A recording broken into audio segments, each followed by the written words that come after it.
আসসালামু আলাইকুম দর্শক মণ্ডলী, আমরা জানি যে ফেনীতে যে ভয়াবহ বন্যাটি হচ্ছে সেটি আসলে ষড়যন্ত্র কিনা এই ভিডিওতে আপনাদেরকে টোটালি আমরা জানাবো। দর্শক মণ্ডলী, একটা ভিডিও ফুটেজ, একটা ছবি দেখতে পাচ্ছেন, সেটি দেখে অবশ্যই আপনার মায়া লেগে গেছে। আপনারা দেখতে পাচ্ছেন যে সেনাবাহিনীর কীভাবে এটি পরিকল্পিতভাবে তাদেরকে উদ্ধার করছে।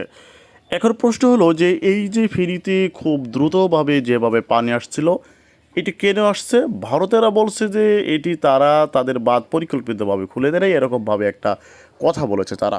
তবে দর্শক মণ্ডলী, আপনারা খেয়াল করে দেখুন যে যে ভাতটি তারা খুলে দিয়েছে ব্যারেজটি, সেই ব্যারেজটি খুলে দেওয়ার জন্যই কিন্তু এরকম হয়েছে। এখন প্রশ্ন হলো, আমরা কি সারা জীবন এরকমভাবেই থাকবো?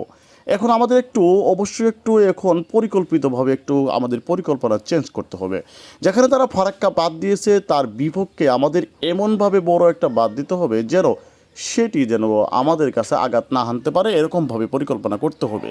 তা আপনারা কি বলেন? অবশ্যই কমেন্ট বক্সে আপনার মন্তব্য জানিয়ে দিবেন।